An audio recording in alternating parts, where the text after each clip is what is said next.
This is The Countdown, discussing tomorrow's news today as our top guests tackle the issues that matter with a sharp take on every story.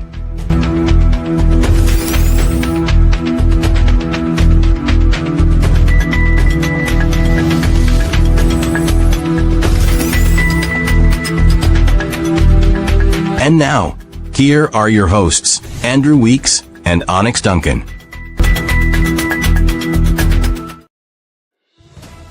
A very good morning and welcome to the Countdown. My name is Andrew Weeks. This is another edition of this great program we call the Countdown. It is 4 minutes past 10 in Guyana. It is Sunday. It is Buxton Mash Day on the east coast of Demerara. If you're coming up this way, know that you're going to be in a lot of traffic. All right.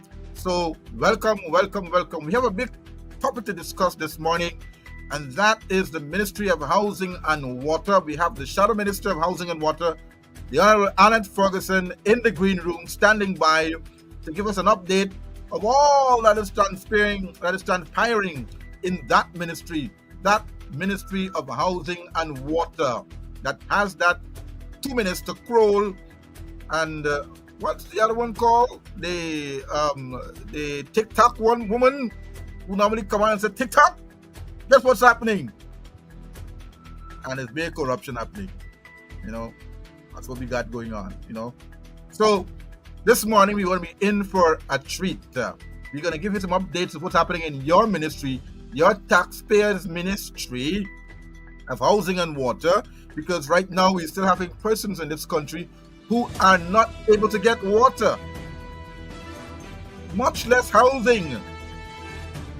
Okay, we still have taps in this country where the water is coming like the seawall water, black water, dark water, water you can't use even to brush your teeth, much less wash your clothes. And this ministry that is under these two ministers still continue to give us show us a poor job after being in that ministry for almost 5+ years. And right now, as we get things cracking, we have the Honorable Minister, Shadow Minister of Housing and Water, Annette Ferguson, in the background, in the green room, fresh out of praying for you souls out there this morning. And she's here with us this morning to discuss these matters. Annette, Honorable Minister of Housing, Shadow, Housing and Water, good morning. Welcome to the program for the first time. Oh yes, a pleasant morning to you, Andrew. And if you would give me a few minutes or so to say a big shout out to your fans joining you here on this platform. A blessed Sunday morning to each and every one of them and their families too also. Indeed, this is my first appearance on the Countdown with Andrew Weeks, and it's indeed an honor. It's indeed an honor, for me to be here, to share and to educate and also to inform your listeners on matters of public importance. So once again, thank you very much for the opportunity for me to appear here on your program, The Countdown. And also to all women out there, you celebrated International Women's Day yesterday. I know many of you, happy free, Yes, I do. Thanks very much for reminding me. You women out there have been doing a great job, man. You have been in the battle, holding up the man's hand as he fights to get things done in this country. Without you, we don't have nothing. We don't have the strength to carry on. So congratulations on a happy International Women's Day to you guys. Well, Andrew, let me join with you also in extending happy International Women's Day to all my, not only here in Guyana, but those who live outside of Guyana. The entire world yesterday, we celebrated International Women's Day. And, it's really a privilege to be a woman, because without a woman, you wouldn't have a family.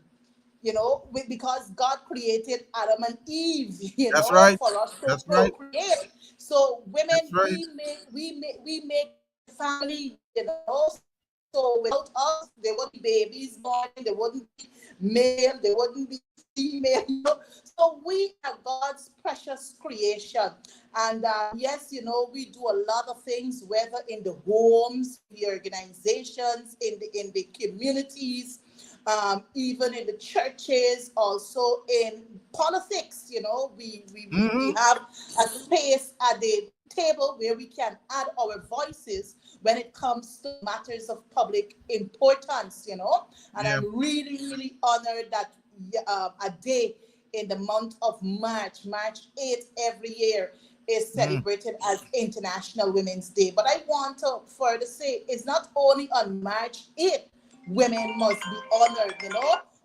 Every day. Every day, every single day, Every we single day, must be man. honored. Yes. So once again, happy International Women's Day, and I trust that my women out there were able to celebrate and reflect on their journey, whether in society and the world at large. And I also want to make this pitch that we are not men's punching bags. We were created to be loved. We were created for nurturing. We were created to, keep the family stable. So I want to encourage men, stop hitting, stop acting out at women. If there is a disagreement, there are ways that can those issues can be addressed. So just continue to love us, continue to honor us, continue to respect us. You understand me? And continue to care for us because we are God's special creation. Exactly. We are God special creation. I want to thank you again, MP Ferguson. Now let's get right down to business. Minister within the Ministry of Housing and Water back then in 2015, you have done a great job in bringing to light, giving a lot of house lots, had a lot of programs from your predecessor, Minister Patterson back then. You came on.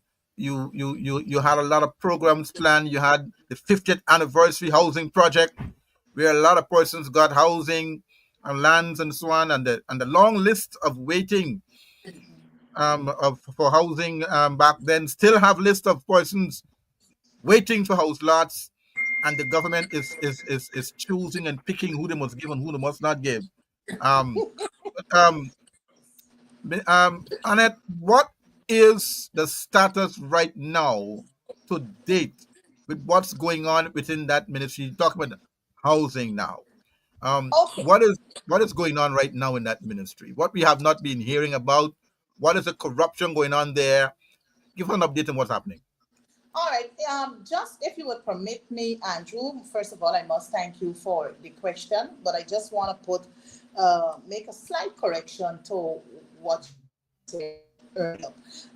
Yes, I wasn't at housing from 2015. I went to housing in April of 2019, mere Right. months before Correct. the March 2020 elections. Correct. Most of my Yes. years in office as a minister was spent at the Ministry of Public Infrastructure with Honorable David Patterson back then. But I must, hail up my predecessors, ministers, is it, what's his name? My first minister was Mr. From NFA, Keith Scott. Sorry, I don't Keith know Scott. Keith Right. Scott. Yeah, Keith Scott. And then we had Valerie Patterson, who I took over from, right? So I know that they did a lot of work before I got to the housing ministry because we Exactly. had the 20th, I think, housing and beyond project that was actually birthed through my two predecessors. That being said, we know that the Ministry of Housing, as it currently stands, that ministry has two ministers, Colin Crone, the senior, and Miss Rodriguez, Susan Rodriguez, the minister within that ministry. And status of the housing ministry, I believe nothing has changed significantly from, let us say, pre-May 2015, right? I believe since the return of the People's Progressive Party Civic, we would have recognized that they, have returned to the old ways of doing things or the old habits. As it stands right now, the status, there's no housing policy. There is no national housing policy because how the government is currently treating the housing ministry, as I said before, is just what they did pre-May 2015. If you look at it right now, we know for a fact that the Ministry of Housing and Water, their mandate is to provide housing for working class people. And the act of the Central Housing and Authority of 1948 detailed how that Central Housing and Planning Authority should be executing its mandate in providing housing for the working class people. So what you find happening right now is that the ministry, in order to really effectively execute its mandate, they depend highly on lands from Daisuku. Once Daisuku give up lands, no cultivating sugar cane, all kind of thing. So those lands would develop into schemes. Also, they get lands and survey commission. Once they got lands, the Ministry of Housing or Central Housing and Planning Authority would normally procure land from both Daisuku and Lands and Survey to ensure that its mandate met. But as I said before, nothing has changed because what you find happening is that the government will normally give out these lots. And if you say the lots are not properly developed, they can say what they like, Andrew. The lots are not properly developed, proper roads, proper infrastructure in terms of drainage. Now, in these modern times, if you're developing a house lot, the government do away with these earthen drains, because when allottees are allocated these lands, they got to invest a lot. You already got to pay how much million dollars for a house lot.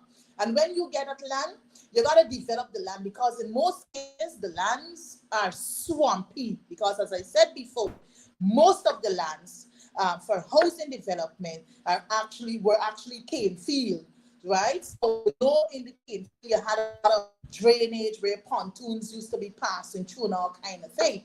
So you would find some areas in a particular housing scheme very, very swampy.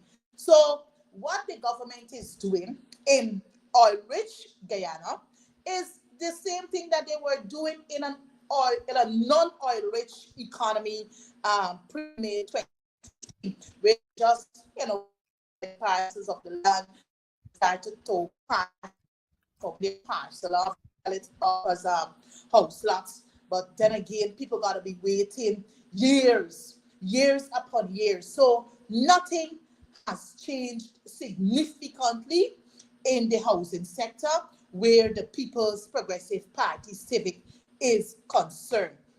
The other status I want to touch on quickly is many persons have been complaining that they would have been given an allocation, let us say in 2022. We're now in 2025. So while you would have Minister Rodriguez going out there with her TikTok messagings and all kind of things saying, did you know, or this is what you know now and all kind of thing. Many persons, when you look at the comments, in the comment section on her page there, the story is startling. People are saying, I would have paid for my land since 2022, and now we're in 2025, and I am yet to see my land. I am yet to receive my, whether it's their agreement of sale or Mhm. their title to the land. So for me, Andrew, nothing has changed significantly in the housing sector. Exactly, because you rightfully said that when persons given a house lot, they still have to find the money to put down a foundation, to pay a contractor, and then it's a whole set of chaos, right? Why not do exactly what the opposition leader had recommended? Rent to own. Rent to own. If you remember back there in Barnum time, he provided a whole house. Put you inside, you pay the rent and you pay back, you own the house. But we gotta go through this this so-called procedure of of of buying a house, getting a piece of land, paying hundreds of thousands of dollars for a piece of land, and then you gotta go and find the money now to build the house. I have Onyx Duncan in the room as well. My Good morning, co-host. brother. Um, Onyx, Good, welcome, sir. good morning, MP, my sister Annette. Good morning, Good morning Andrew. to How are you, you? my brother. Well, thanks. Good, So good. the minister coming with her TikTok business and saying, you know, TikTok, guess what you didn't know? We don't That's know my what's going my on. favorite minister there, Andrew. We know what's going on. It's friends, family, and favorites. That's what's going on. Exactly, Corruption to the highest. That's exactly. what's going on within the Ministry of Housing and Water. Unless you got a question, if you can go right ahead. Um, MP, I just want to ask a question. We know that during the coalition time, we tried to have potable water all across Guyana. And we have seen within the last couple of months people complaining, especially one instance in the young professional scheme that they haven't been getting potable water there. What is your view and take on that situation currently? Well, my view the entire situation is that the government, through the Ministry of Housing and Water, fully incompetence playing out. Why am I saying this? For me, it seems as though the government is putting the cart before the horse. Yeah. Because in any housing development, once you have your designs set out, you would ensure that the water mains, uh, is installed in the various housing community.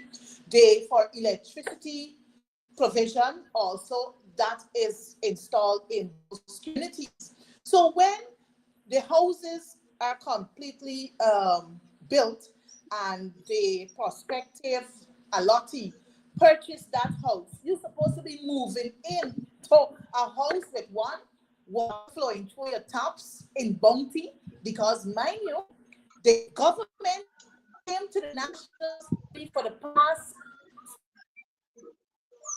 and where we were able to approve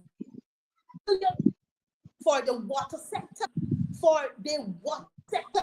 So you cannot go to the National Assembly to say to us as as MPs and representatives of various constituents that, well, look, we are investing billions of dollars to the water sector to ensure, one, portable water, secondly, to ensure that we have treated water, because they're building a lot of treatment plants. But even Yes. though they're building these treatment plants, our residents, our citizens are still crying out for the state of the water coming through their taps, the high iron content. And Yep. Yep. people are not getting potable water running through their 24/7. That was a thing of the past under the coalition government. Coalition. Under the coalition government, when we came in, or let me back up, we know Guyanese enjoying water 24/7 through their taps. I remember back in my days at the University of Guyana, just before I get home, because most classes were in the evenings for me after work. You gotta call your family and ensure the bucket full. So when you get home just after 10, you're able to get So a you can get bucket of some water warm water. to clean your skin, right? That's what used to be happening.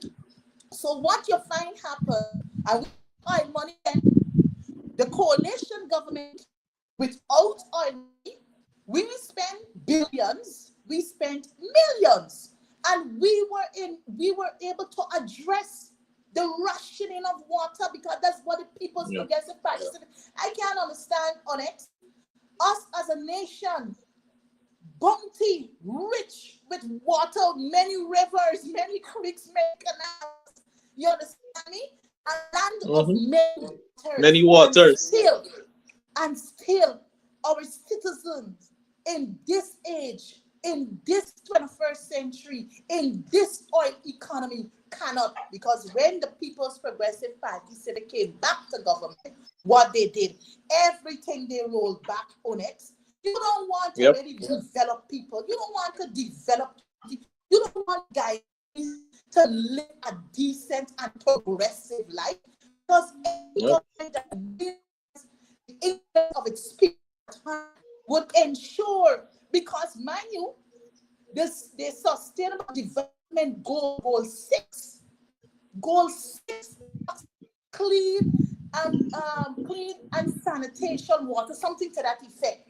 But when you look at what goal 6 and the indicators for goal 6 under the SDG, Mhm. under the United Nations supposed to ensure that these things are fulfilled by 2030. For me, Onyx, Ghana has a long, long way to go.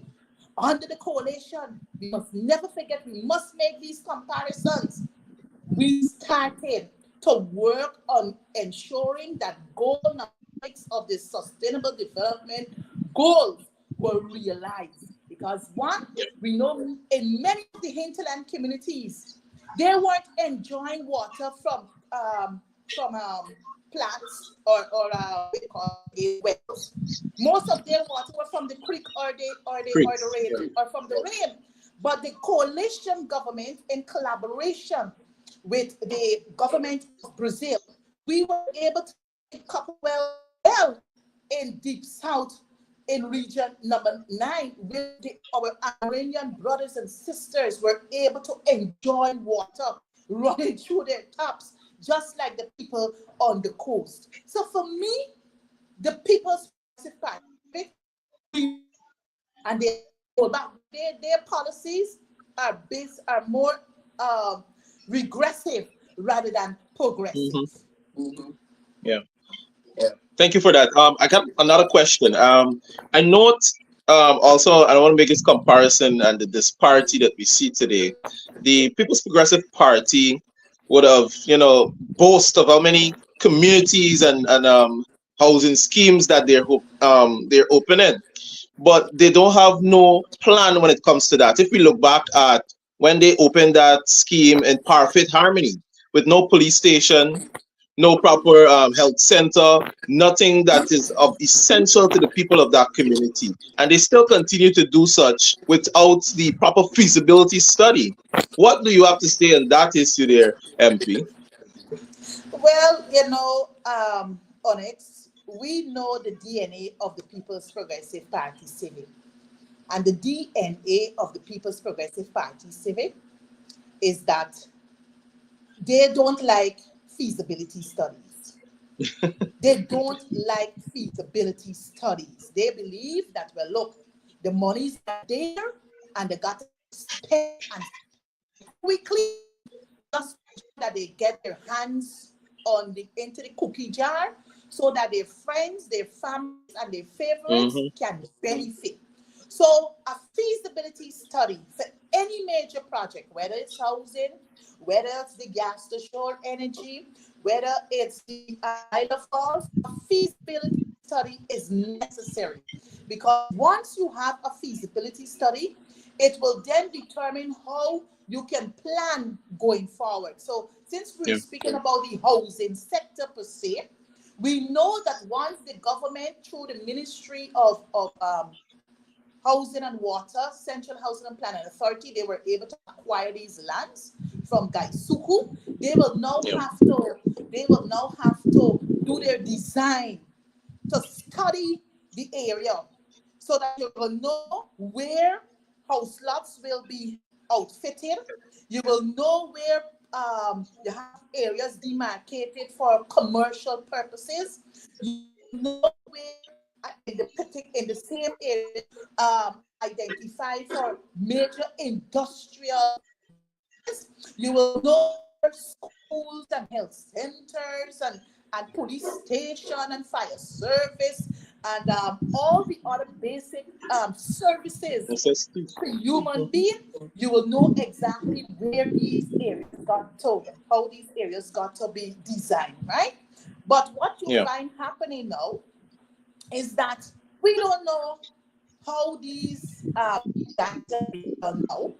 I can tell you, under the coalition government, we had proper designs because I always like to make the comparison of the Perseverance Housing Scheme on the East Coast, on the East Bank of Demerara. That is a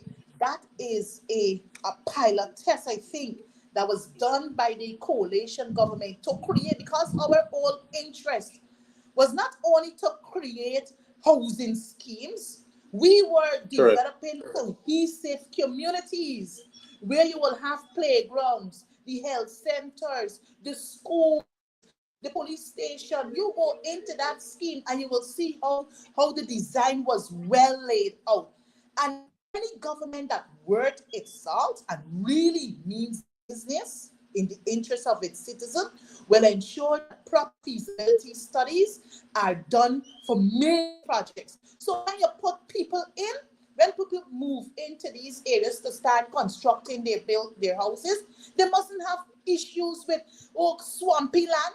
That is something that the government must address, because you cannot ask me to pay $2 million for a 50 by 100. And when I move onto the land is so low, swamp. It's like a pond. You know how much money I have to invest to bring that land to a reasonable and solid thing so that I can start my construction. This is additional cost on the allottees. So the government really need to review their approach to housing and in every other major projects that they're doing, because we find without a proper feasibility study, it's down the road for chaos. Down the road, we heading down the road for chaos. Right? Exactly, feasibility study, because well, as you said just now, they don't believe in feasibility studies anyhow. It's just lam bam, thank you, ma'am. Everything done. Right? But Yes. Minister, I want us to go back a little bit about and give us an update on some of the undeveloped housing schemes under this government. We know there's a number of undeveloped schemes. They started, suddenly stopped, and then you suddenly see in some of those housing schemes, the kinds of housing that they're building for people to live in is like fowl pen and chicken pen. And then roads. When we come to the roads yet, we can do the roads just now. And then you went on some of those, I would call, investigations on your own, and found that some Venezuelans are living in some of those houses, undone. Give us an update on what you have found so far based on your investigation, Minister. Thank you very much, Andrew. I have been moving around because we know that the government is on record saying that they would have constructed probably thousands of houses in areas that they claim to have opened up since came into government in August of 2020. I will touch specifically on the area of Little Diamond on the East coast of, on the east bank of Demerara. Why am I saying East Coast? On the east bank of Demerara. Now, they would have constructed, I think, these houses 26 by 5, something to that effect. But let us say around it after 600 square feet, right? When you go into the houses, I'm telling you, substandard work that was done. And people are complaining, but you know what? People are complaining in silence because their fear of victimization, their fear of discrimination, knowing the nature of this government. Once you talk against them, they will do everything possible to keep you quiet. So what I found on my journey is that the houses that they built, I think out of, like zinc, thick zinc materials on the east bank of Demerara, little diamond area there, is that I think it's about 52 or 56 houses they have constructed, those colorful looking houses. And what is amazing is that not really Guyanese are living in those houses, you know. Venezuelans are living in the houses. So when I did my little investigation and I asked, you know, persons how they were able to get the houses, the woman said, well, you know, my family is a Guyanese and they put in for the house. Imagine you put in for the house, let us say last year, November 2024, and by January 2025, you were given a key to a house. We are barely pay, I think the land is about 300,000 and the house is $5 million, so 5.3. In most cases, you have not even paid in full, the full 200,000 for the house. You barely 100,000 or 200,000. Yes, start paying the loan. Yes, start the process for a loan for the $5 million. But you were given a key to a whole house.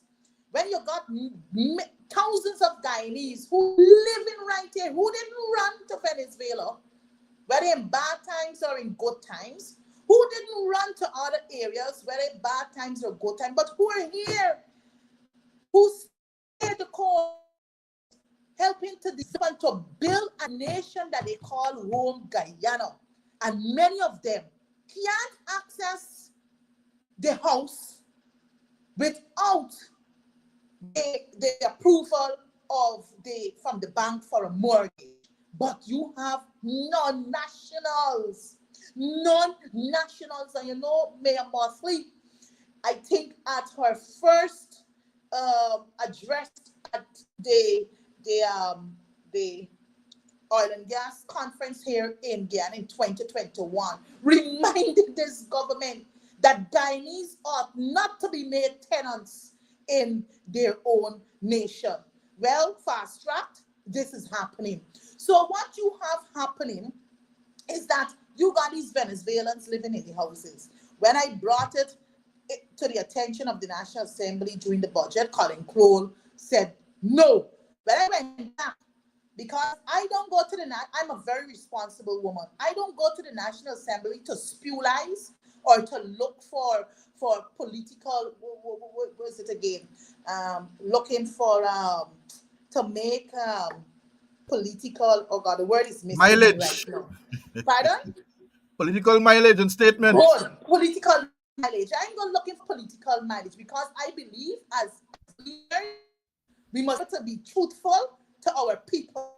And when we go to the National Assembly, we must be able to speak the truth, right? But what you find happening is that Colin Crowell trying to make me out to be a liar. And I don't like that. Because once I got the facts, I will come after you with the facts and the truth. And that is what I did. So these are the houses there. I can take you right there now. And I can point out where Venezuelans are living free without paying a mortgage at this time. They're getting light, they're getting water. But you got thousands of Guyanese every day lining up outside of the Ministry of Housing and Water there on Breakdown and can't access a land. The banks alone giving them a hard time. But you cannot make an arrangement. These people, Guyanese, to say, well, look, it seems as though this idea by the opposition, rent to own, is a workable one. Let us try it. Let us try it. So the people, you put the people in there and open a separate fund, a bank account or something, and let them deposit the money. Like if they're paying a monthly rental to a landlord, but in fact, to the Ministry of Housing and Water until the complete paying off for the entire house. This alone, Andrew and Onyx, would ease the strain on Guyanese, because when you go for a mortgage, and I'm speaking from experience, it depends the amount of mortgage you're borrowing from these banks. Is that take out insurance. Every year you gotta pay insurance, and not only insurance for the house, you gotta not only fire insurance you gotta pay, you also gotta take out health insurance. So how is it a Guyanese who's a public servant earning less than 100,000, how would they be able to pay a mortgage and then find every year insurance for life and also we call it fire insurance? So if you apply the proposition forward by the opposition, rent to own, it would ease Guyanese having to find monies, one, for the insurance for fire. Probably you might gotta take out something small, right, for fire. And secondly, for health insurance. So what you find happening, Andrew, and not only in the Little Diamond area, you also have on the western half of that area, you got people who live in these 2-bedroom houses, and the houses have major defects. They have major defects. Why, Andrew? Because you know why, Andrew and Onyx? Many of the houses that have been constructed by these contractors, they don't have the experiences in building houses. I met one guy last week. He said to me, I got a carrier in a scheme I wanted to visit Cummins Lodge area. A house right now I live in is been falling in. And this was built under the People's Progressive Party Civic when they came to power in 2020. When you go to, I noticed some images there. LBI, those are images from LBI on the east coast of Demerara. That is a housing scheme. That was a housing, what should I say, lands that the coalition government was able to acquire before we left office in 2020 August. We were able to acquire those lands from Gaisuku, right? Some of those lands we acquired from Gaisuku. We paid the monies. So what you find happening in that area there, Andrew, and the pictures will tell the story, that many of these houses were given, these are the, I think, the areas identified for young professionals. I was there just early this year doing a follow-up, and I was amazed to see that many of the houses, probably 75% of the houses, are incomplete.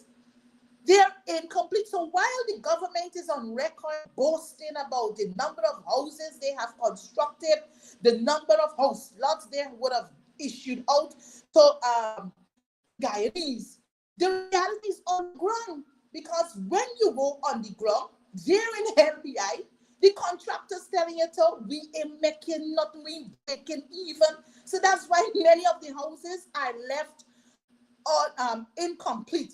And I recognize that many of these houses were left incomplete for years, because I have been following these projects since 2021, 2022. And what I found in 2023 and 2024, and also early up in 2025, nothing significantly has changed.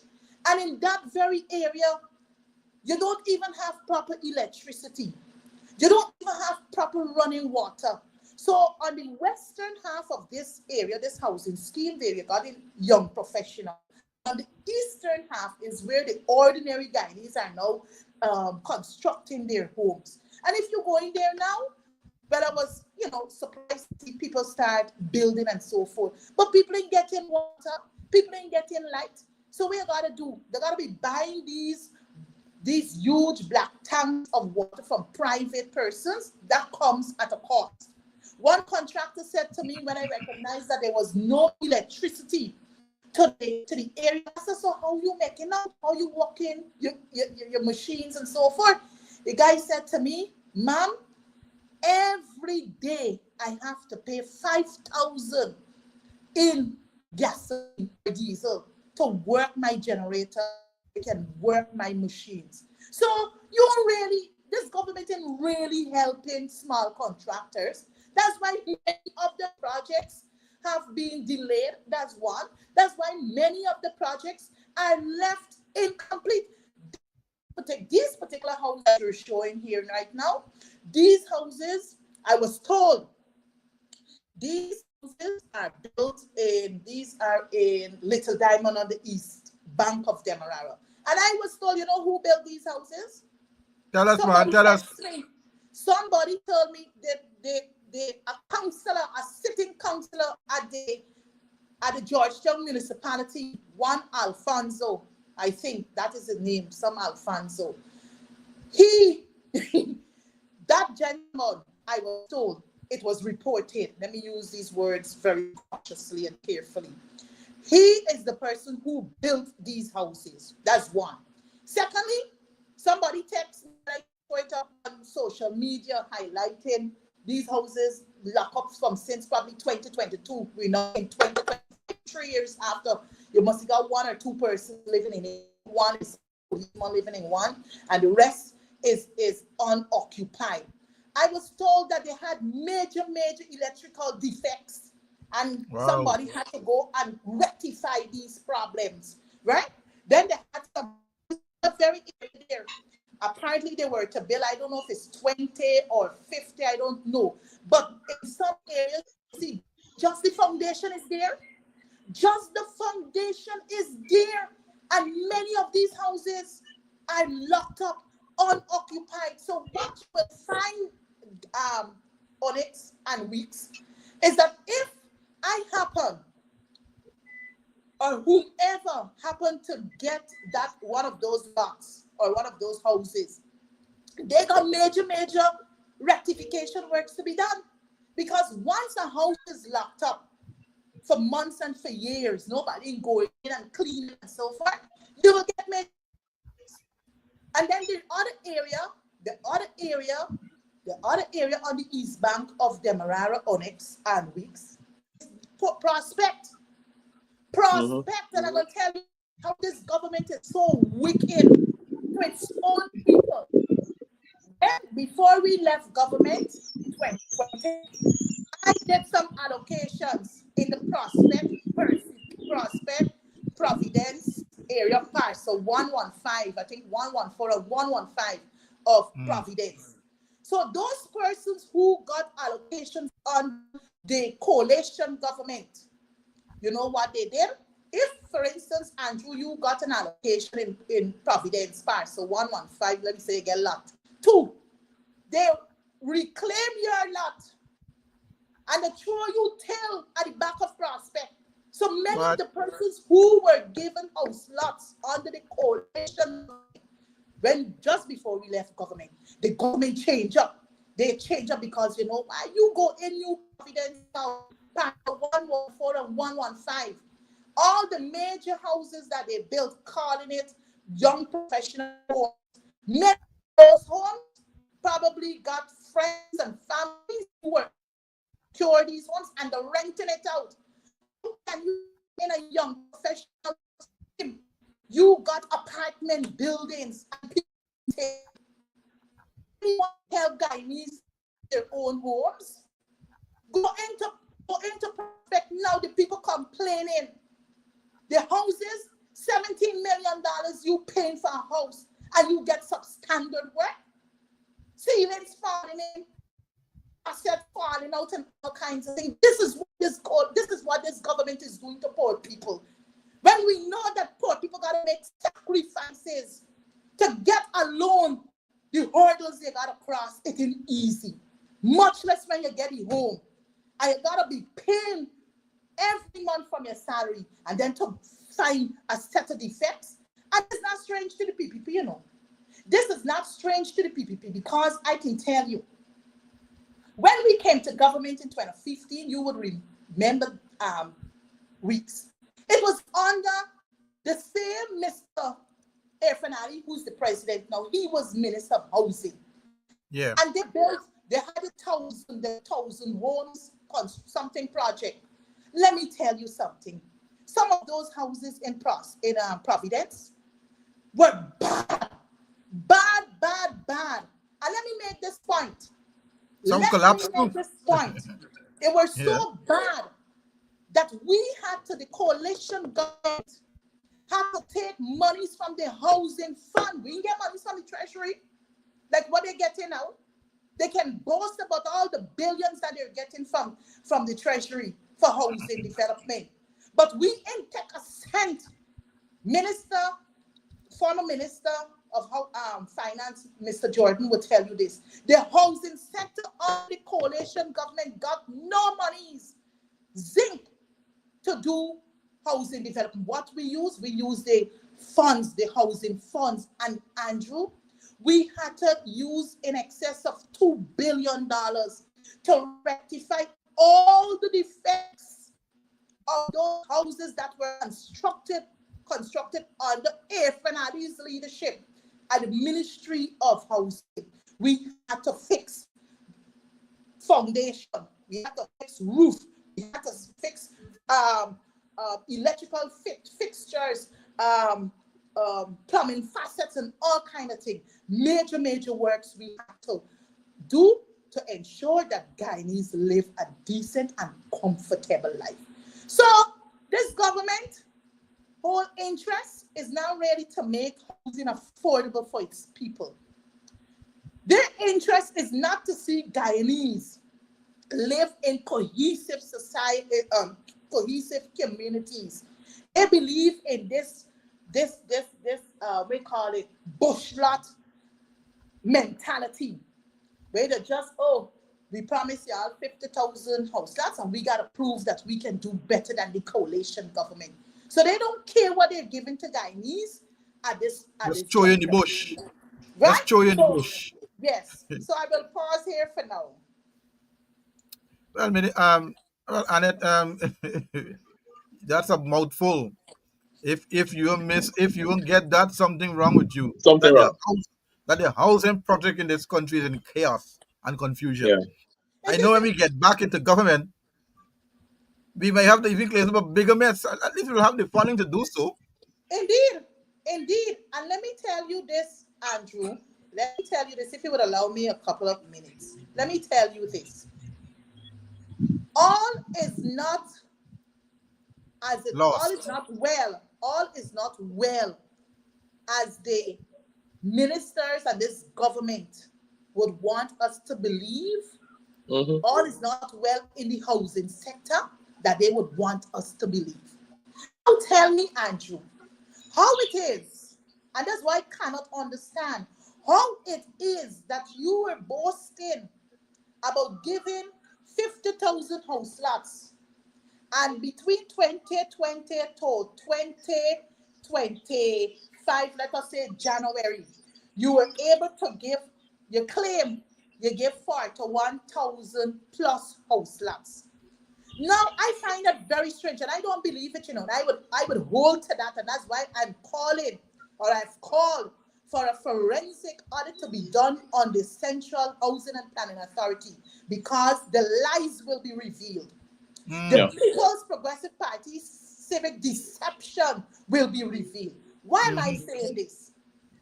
How come you claim to give out 41,000 as of January 31st, 2025, and you still got people reaching out to me with 2000, 1999, 2002, 2011 was the coalition in government?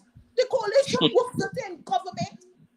But in 2025, people are still saying that they're yet to hear from the Ministry of Housing and Water.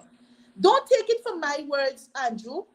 When Madam Susan Roderick does her TikTok, You check the comments. TikToker. Yeah, You check and the comments, and very you will true, MP. see it is the real people who are saying, I have been waiting for a call. I yet Very to true. receive a call. I applied since 2000. It's not Ferguson saying it. It's Very real true. people who are complaining. You look when they go to regions to say the issuing out the dream, whatever they have, project. They're giving out cement, sand, and cement, or whatever else they're giving out. You look at the comments in the comment section under the Ministry of Housing and Water, and you will see how people are complaining bitterly. So, for me, all that this government is interested in is building some of them building apartments because why? They don't want Guyanese to own their own homes. You feel these apartments where the building is just for the expats who are coming in? No, because housing is on such a high demand that people don't mind renting an apartment building. This government don't want Guyanese to be real home owners. Just like how ministers could build apartment buildings, Guyanese want to build apartment building too. That's Just right. like just like how the Yeah. ministers of this government building up generational wealth. Well, we know how the building up the generational wealth is on the backs of the taxpayers, the monies that they're stealing from us. But there are honest Guyanese out there who will work hard, whether through Baksan and through this and through that, their savings, they will build apartment buildings and build generational wealth based on honesty and integrity. So this government thing got interest, and I'm on record saying that if you got interest in having Guyanese own their own homes, ensure that lands are free up. Right now, we living in a country where we have oil at our disposal. We're a rich economy. Why Guyanese still gotta be paying 2 and 3 million and 5 million for a piece of house land? For a piece of house land, man, it's unfair. It Another is thing, unfair. another thing too, Annette. Under the Ministry of Housing and Water, you also have some responsibility for roads and Yes. bridges. I think it is. Um, I know that you were on the ground the other day. I think was on January 22nd.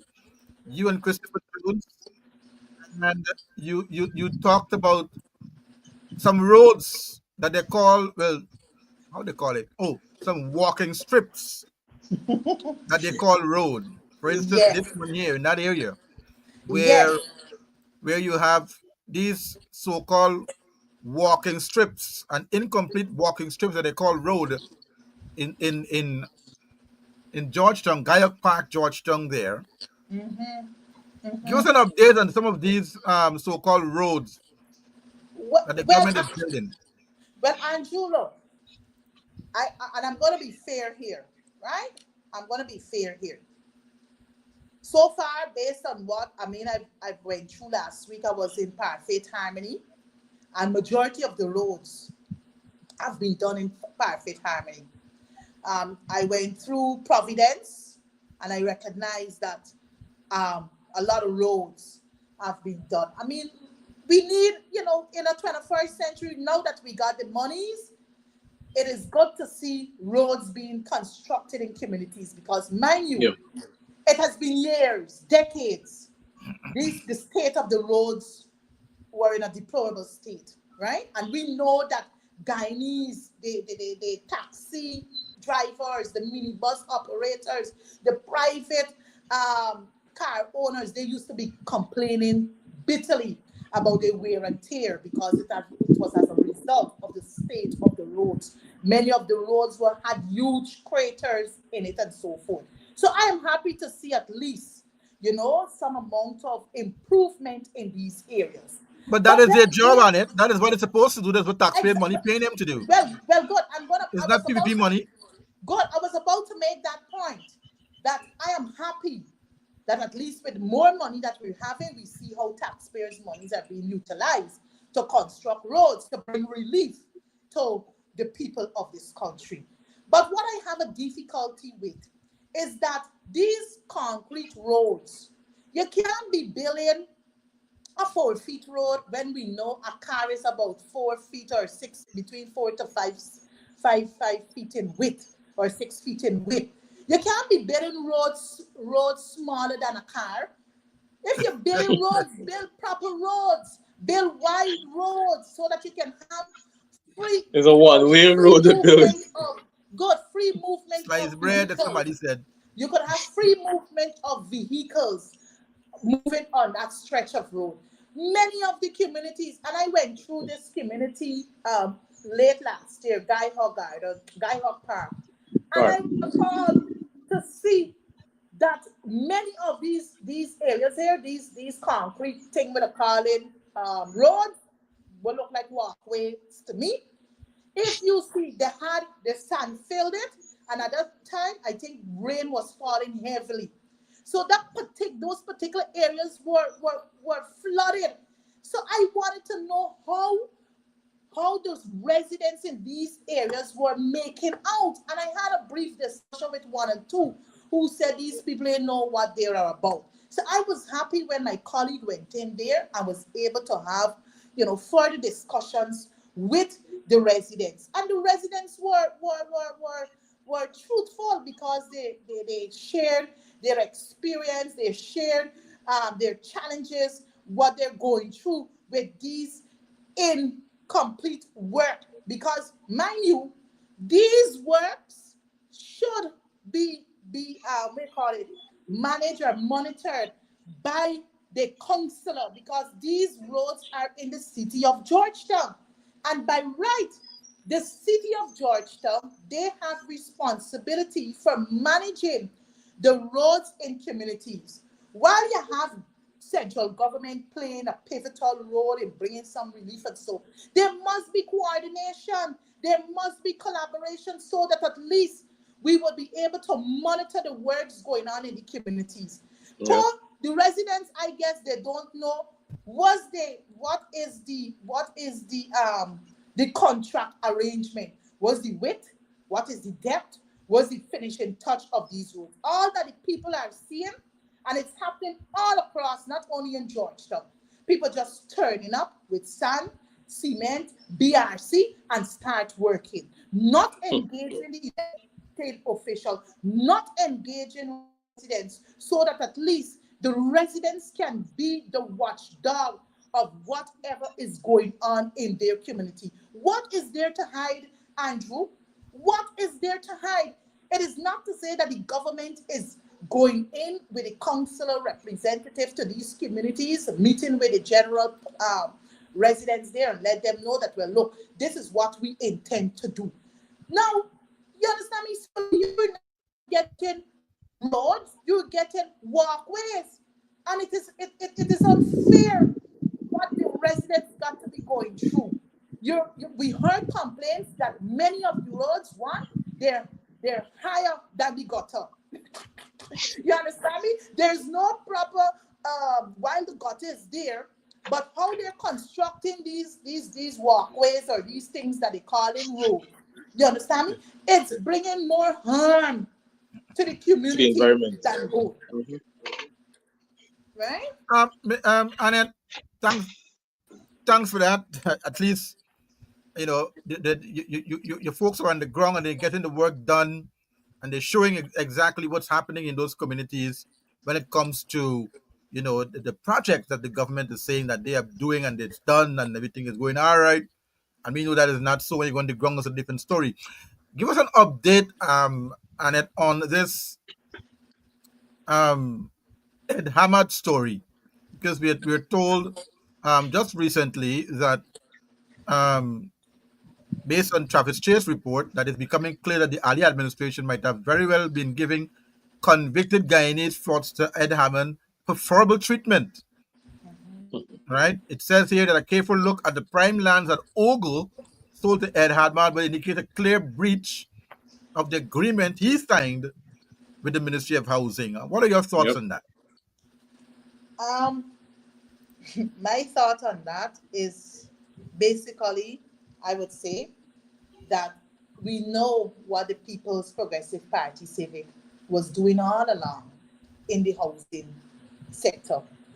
When this program started, I made it clear the establishment of the Central Housing and Planning Authority, go to its Mm. act of 1948.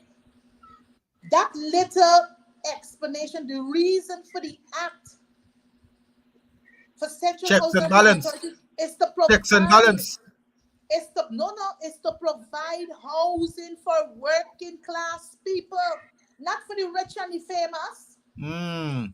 not for the Mm. rich and the famous. Mm. So what you Mm. find happening, my brothers, is this, is that these friends and families and favorites of the People's Progressive Party Civic, and to be specific, Mr. Ed Ahmad, because the records, we call it, there is the study that was done. I thought I had it on my desk here. Probably somewhere. There was a study that was done by the coalition government. Right? Yes, look, I have it here. A forensic study was done on the Central Housing and Planning Authority by Ram and McCrae, May of 2017. And when you go to this report, Andrew and Onyx, on page 11 of this report, page 11 of this report, it will show you this table here with all these writing and highlighter, my work. It would show you who got land. And Ed Ahmad Company is listed here. Wow. So back in the days, what you find happening, rather than the 50,000 applications that we inherited in 2015, if the government didn't give selling lands, whether 25 acres, and let me say this to you, Andrew, and I know you gotta give me some time because housing is a thing that you really gotta break and let people understand what is happening at the Oh housing. yes, oh yes, oh yes. So back in the days, this is what they used to be doing, selling 25, 15 acres, 28.8 acres, 100 acres. Now let me break this down. 1 acre of land, 1 acre of land is equivalent to 5 house lots. To 5 house lots. 1 acre is equal to 5 house lots. And let me tell you this, Jagdio living on a 2-acre land at Sparring Dam there. Now I signed up. Check the forensic report of this Sparring Dam housing project. And I have that report. And I've made it public in the National Assembly. So anybody, any member of the public can go and get a copy of that document and will see what is happening. So he alone is living on 2 acres of land, which is equivalent to 10 house lots. 10 house He lots. alone living on 10 house lots, right? So what they used to be doing is that they sell off these lots under the Ministry of Housing and Water, which is supposed to be providing house for poor people, vulnerable people, single parents, the farmers, public servants. Those are working class people. Those are the people who are supposed to be benefiting from house lots. So you don't get these people, Ed Ahmad and his team, buy these lands. Let us say, in some instances, they pay for the 30 acres, they might pay a little 100 million. 100 million, there's no money to them. So when they use these acres and they start building gated community houses, whether apartment buildings, you see how quick they're going to make back their 100 million? You see how quick they're making back their 100 million? So who is suffering? It is the poor class of people that are suffering in this country.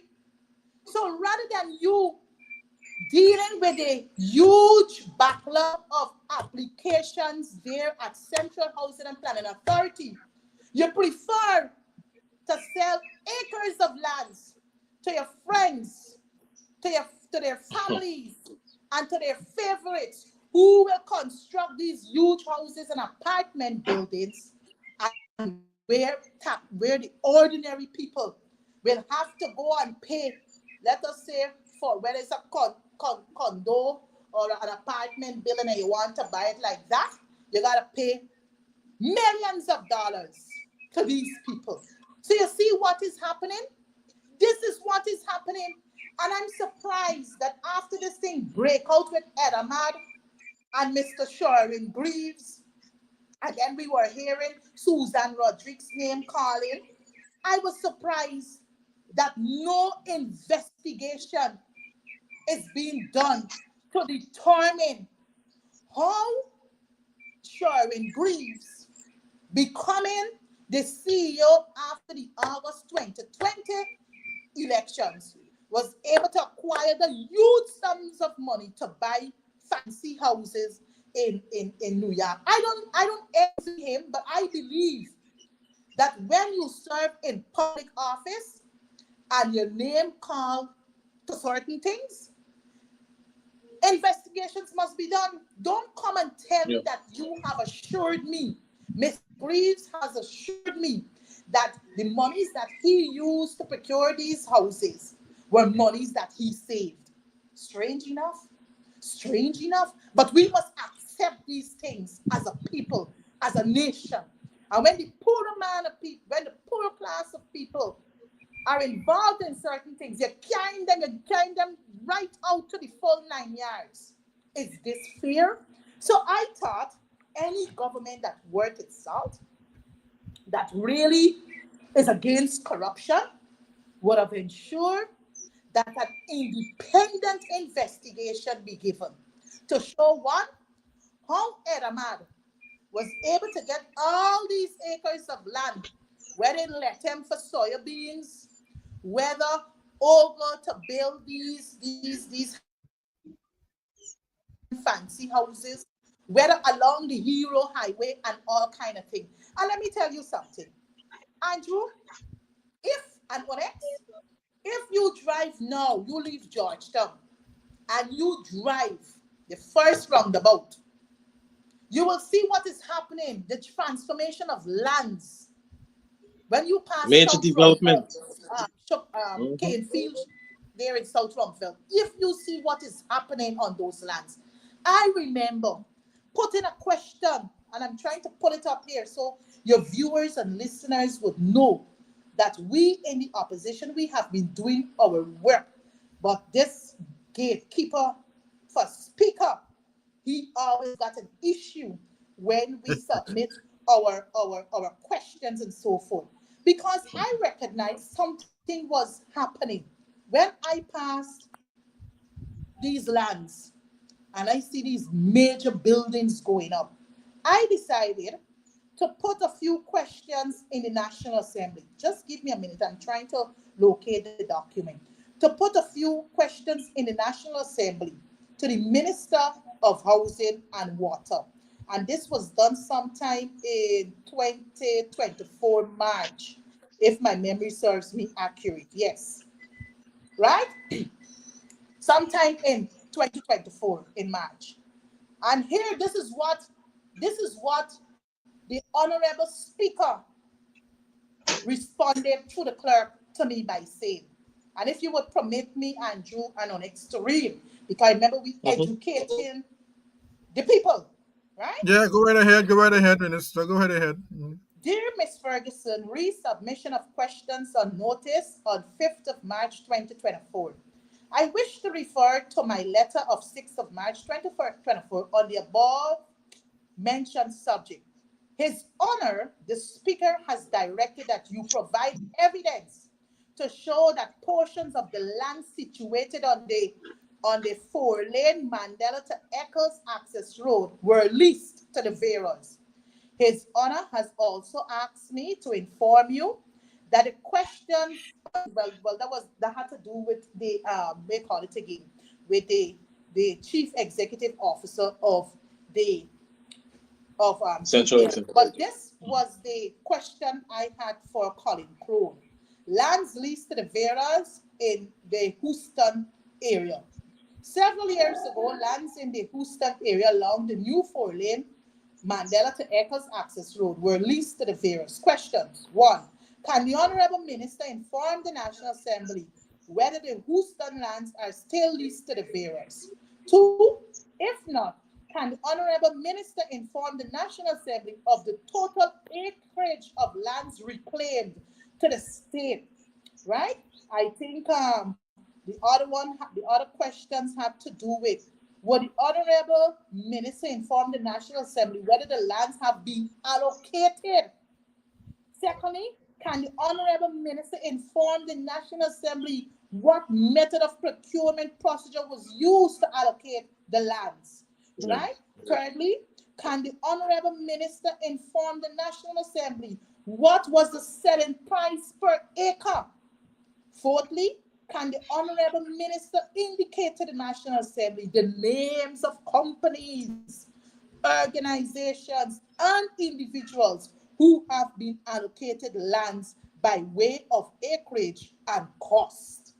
So those were my questions 1 year ago in the National Assembly, seeking answers as it relates to the lands between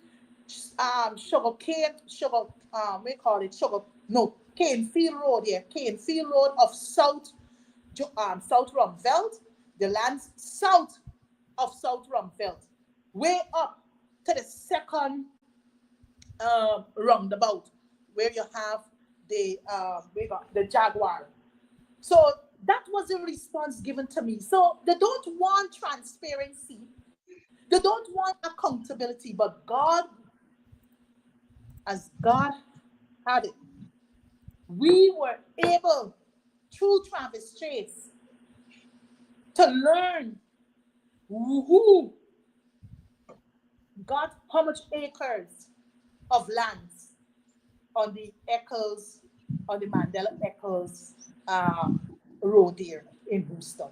You understand me? So, yes, the MPs will be doing their work, because sometimes, you try these things first in the National Assembly to see what responses you would get before you bring it public. So when I saw Travis Chase's report, what flashed back at me immediately? Oh yeah, I was going to ask That's some the question. Yeah. Right? So immediately I went to my archives and I found the questions that I put to the Honorable Colin Crowley in the National Assembly. But you know what? The gatekeeper, the man who tries to protect the People's Progressive Party, the Speaker, Mansour Nadir, denied, because I was told that whole Houston area, it was the Veras. And I was further told that some lands were given back to the government, because the Veras, they used, as private people, they used to plant cane too, right? And sell to Gaisuku.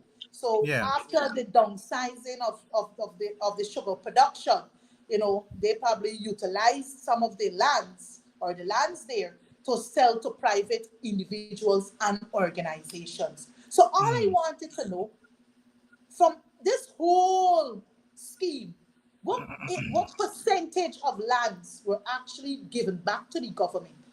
And out of the percentage, who got lands privately and to do what? And the answers we didn't get, because the questions never went to Minister Colin Crowley, because the speaker put a guard on it. Oh, my word. Honestly, got any question before we go? I believe Annette just unpacked a lot of things, and we'll make headlines tomorrow morning. It was quite a revealing, quite a revelation today from Annette in regards to the housing sector. So, yeah. Let me tell you this. I see sometimes we have so much to tell as coalition ministers. But I don't know why is it that some of us are fearful to speak, and we allow the People's Progressive Party Civic to run away with the lies and continue to put the coalition government in a bad light as though we're corrupt, we're this, we're that. Well, this is one woman, Ferguson. Once I got the truth, and I got life, and I have breath, and I got the facts, I will bring it out. Now let me tell you this. I guess we heard about I think under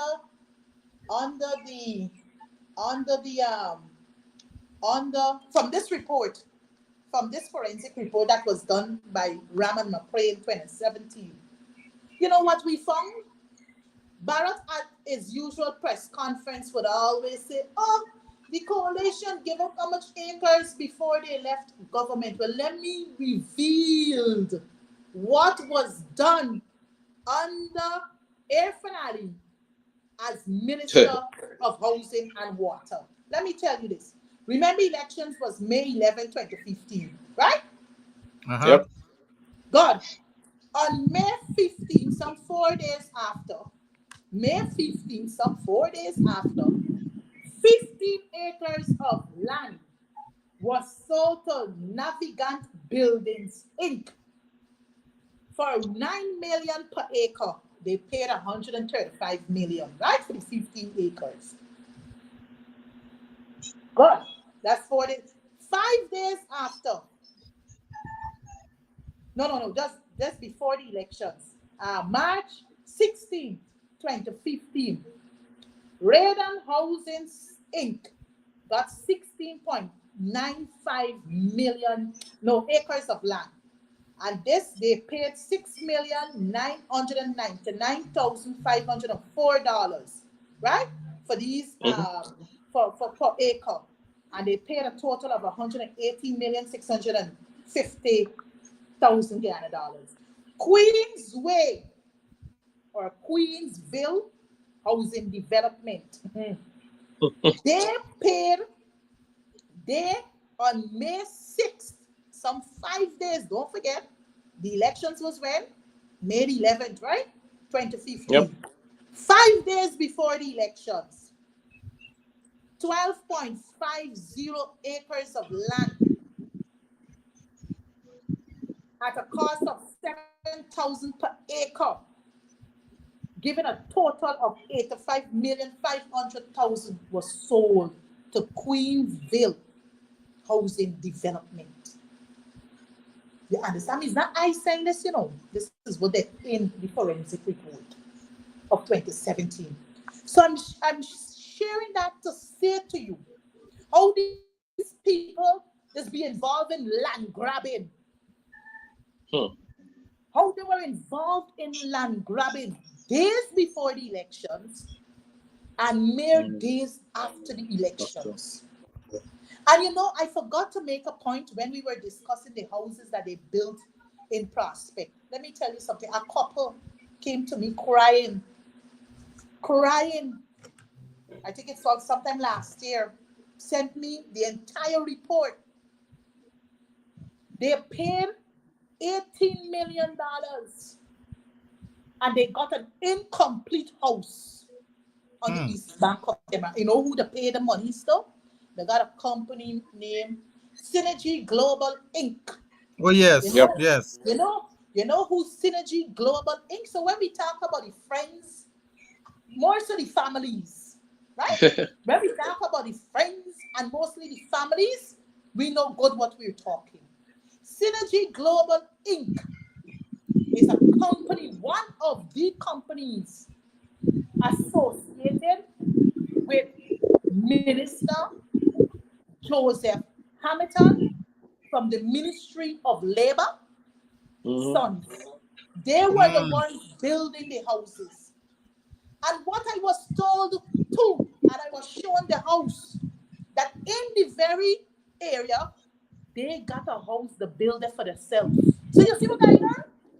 Friend, family, and What favorites. is happening? That is why our people, the ordinary people, the working class of people, they can't get a house slap under this government. The other thing that I found that was reported to me, one young man said to me, showed me the receipt. He got an allocation somewhere on the east coast of Demerara, but that area isn't developed as yet. He was approached.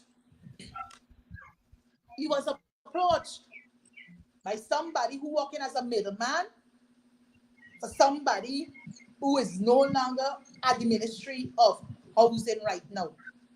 So that middleman went to the gentleman and tell the guy they gotta pay so much amount of money. Imagine he done pay 700,000 for the land on the east coast of Demerara, right? But the area ain't ready. It ain't demarcated, it ain't got road, it ain't got nothing. But I could get you a land on the east bank of Demerara. Pay me $2 million. I saw receipts for myself. This is not CHMPA receipt. This is a receipt by a private company. I wouldn't call the name right now. By a private company. I KYC with me own two eyes. Right? They took $1 million from that young man as his first payment. What are you really doing to poor people in this country? And many times they got officers, people who work in for middlemen, for officers in the Ministry of Housing. They're on the kind of making deals with people who really want a house lot. How can this be fair? So I want to say to you Guyanese,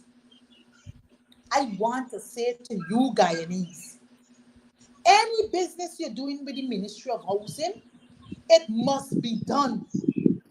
It must be done at the Ministry of Housing. With competent staff at the Ministry of Housing. Onyx and Weeks, just last week, a young man called me. Said, Miss Ferguson, man, this is what's happening. I got me land on an area on the east bank of Demerara, but the area in develop here. They ain't put in road, they ain't put in electricity and water supply and stuff. So I ain't started billing yet. But here I get a call from somebody at the Ministry of Housing. Imagine I already get my title. I already received my agreement to sale. I already paid on. Everything was sent to me.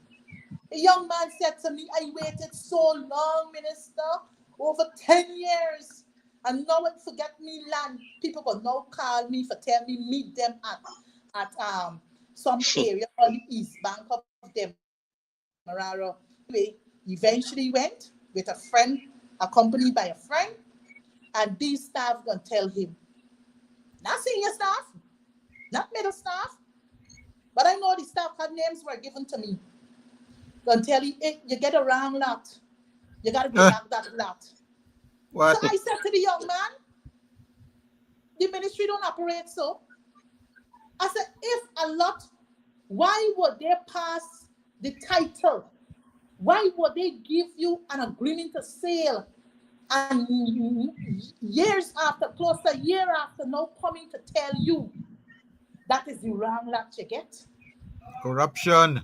I said, no, it don't work. So if it was discovered that something went wrong, you'd have gotten an official letter from the Ministry of Housing asking you to visit the office, the allocation department, or the director of for allocation, whatever the case may be, and they would have, explained to you what is happening. Not for two staff who works in the survey department, go take you to the location for tell you that this land is no longer your land. And here now, in the company of some other man, to say the land belongs to this man. So you see what's going on? Corruption. You see what is going on? So when Susan Rodriguez come out for ask the question, Guyana, do you know X, Y, and Z? Well, now you know. Well, those are things she should know that is happening in our ministry. But she ain't got interest there because you know why? It has been reported that she too is involved in corrupt practices. Mm-hmm. You understand? Mm-hmm. So you see what is happening? So who suffers at the end of the day? It is the small poor man. class of people. The small man. The disabled individual. That single mother who is crying every single day just for a piece of land. I gotta wait years. Why people got to wait years for land, man? When the coalition government moved the age from 21 to 18 years, they come back and they reverse everything. So you gotta be age 21, probably married with a family before you could get a piece of land in this country. But when you meet age 18, you got rights to vote. You have right to work. You have right to make your own decisions. So why is it at age 18 you don't have a right To get a piece of land. to apply for a piece of land when the Constitution, Article 26 of the Constitution, speak to the right of housing? But no, you want people wait till age 21. I tell you, I serve as Minister of Housing. And I didn't know it was so bad. From the outside, I didn't know it was so bad. When I went to housing, then I realized what ordinary. I had documents coming to me when people applied since they were age 21.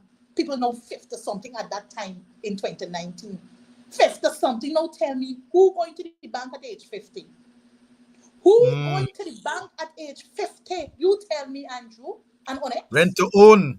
Rent to They own. are making life so hard for Guyanese people. And they're playing on the minds and the emotion of Guyanese where the housing sector is concerned. We would know under the Burnham administration, self-help. I hear about self-help. You billing, use my next door neighbor. You come and you put in couple label. I know, but we were working out as a coalition government, the same rent to own, because we have it in a document. We were also working out sweat equity. These were the things. These were the ideas the coalition government was working to make housing affordable for its people. And I believe, Weeks and Onyx, if the coalition was given another 5 years, I tell you, the landmass where housing is concerned in this country, I tell you, would have gone a far way. And all the applications that we got pending, Guyanese would have been living in decent communities, because you know why? We cared.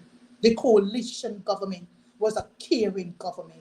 The coalition government was on the path of making Guyanese, giving Guyanese that good life, not only for housing, but in all the other sectors. But if we had this 5 years, I'm telling you, 2025, it would have been an easy sail once the coalition was in office for us. Annette Ferguson, Shadow Minister of Housing and Water, giving us a full breakdown and a full expose of what's happening in the Ministry of Housing and Water. Minister, thank you very much for your insights this morning. I know we ran out of time. We give you an extra half an hour. That's Yep. And you executed that extra half an hour to the fullest of your ability. As usual, we know that in the Ministry of Housing, you are known as the fireball minister.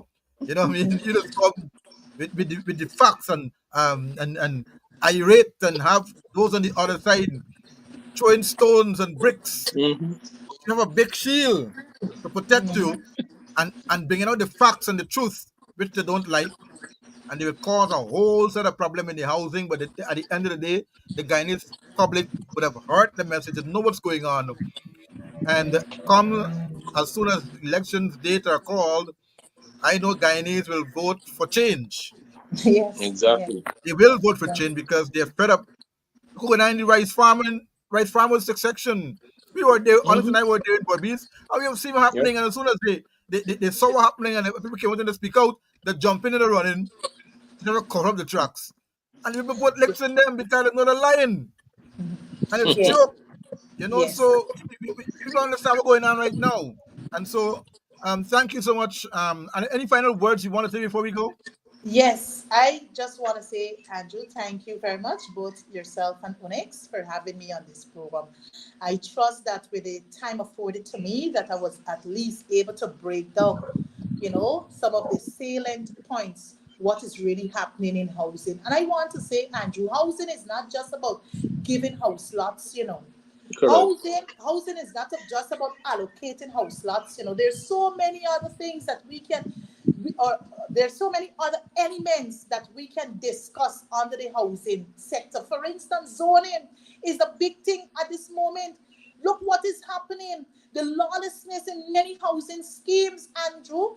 You live in a housing scheme that is designated as a residential housing scheme, and you got big trucks, you got mechanic shops, you Running got through. high commercial activities going on in these residential communities. Nobody from the Ministry of Housing is policing to ensure that residents, you know me, whatever the area is designated as, that people are abiding by the rules. There's one. Secondly, Andrew, many of these housing schemes, they're supposed to be handed over to the relevant NDCs and municipality districts. But this is not happening. Why? I believe the government is doing this deliberately so as to cripple the NDCs that they don't control and the municipalities that they don't control, to cripple them financially, that they cannot execute their work and deliver the services that they ought to, as is specified in chapter 2801 and chapter 2802 of the Municipality Act, right?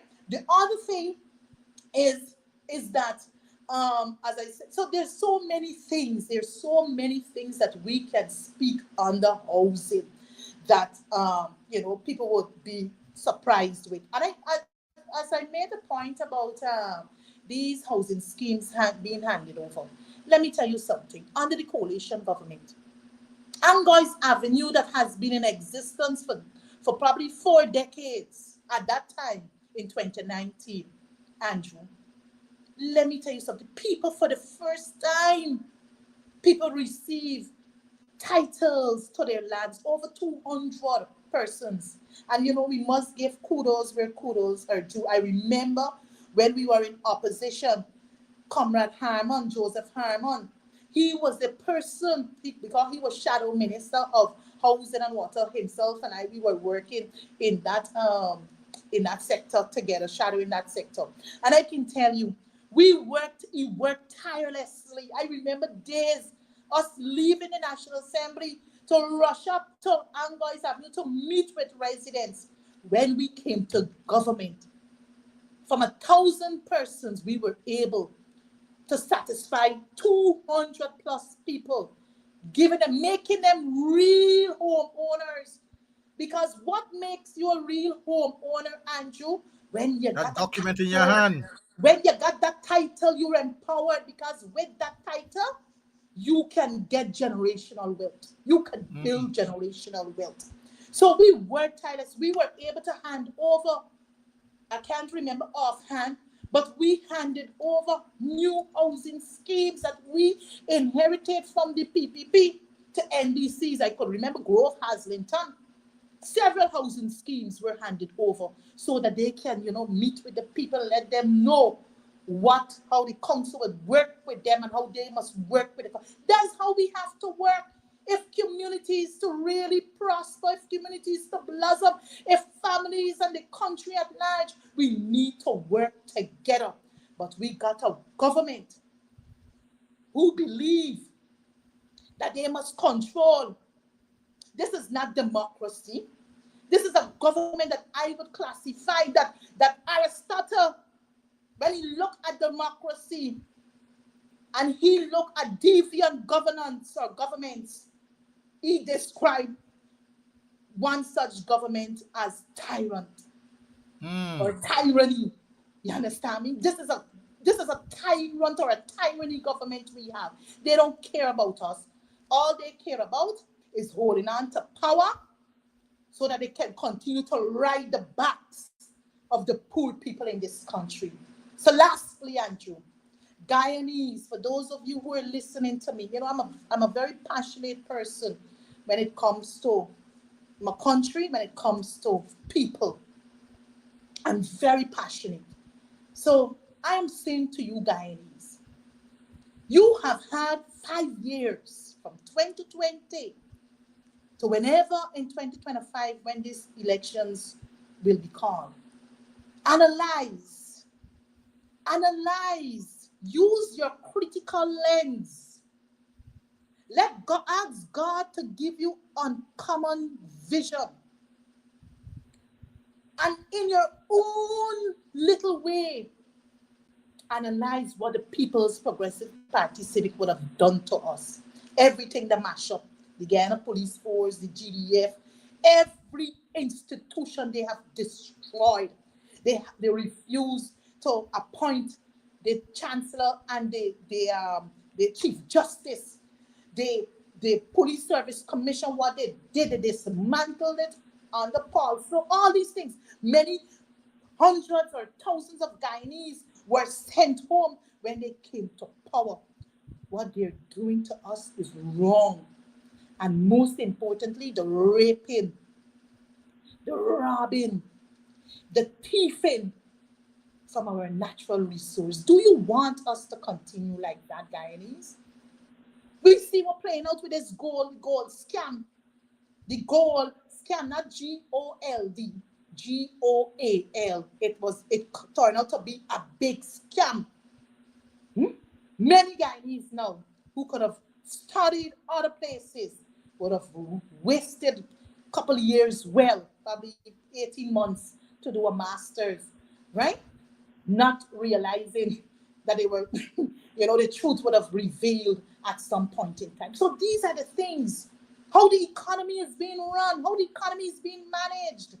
You know what I mean? One man believes that he is in control of us. No, Guyanese. We are in control of our own destiny with God, with God's help and protection. So I say this to you, come 2025, the People's Progressive Party must go. They are no good for us. They are no good for us. We have a generation. We have a generation that will continue to move this nation forward. But in order for our generations to enjoy that good life, to enjoy what Guyana has to offer, we as adults 18 years and over, we have a conscious decision to make. And that conscious decision is to elect a government that will take us forward. A government that wouldn't take us backward. We saw what the coalition government did without oil money, much less with oil money. We know that Guyana, under a caring administration, has places to go. So with that being said, I thank you very much, Andrew Weeks and Onyx Duncan, for giving me this opportunity to share, to educate, to enlighten, and to inform. May God bless us as a nation. May God bless us as a people. And may God bless your families. And do have a wonderful, wonderful, prosperous, and productive week ahead. Thank you very much, boys. And that's it. Thank you very much. Thank you so much, Annette Ferguson, Minister, Shadow Minister of Housing and Water, and MP for excellence there at the opposition benches. Thank you so much for being a part of the program this morning. Onyx, we have things to do just now at 2 p.m. Yes, at 2 p.m. We have business to take care of at 2 p.m. And so goodbye. At the top of the hour, we have another program coming up at the top of the hour. And we ask you to stay tuned for this. The leader of the opposition will be on Nation Watch. And they're going to be discussing matters of national importance at the top of the hour. And that's it for us this morning. Wish you all a very great rest of your day. We're going to see you right back here on next Sunday for another edition of The Countdown. Goodbye.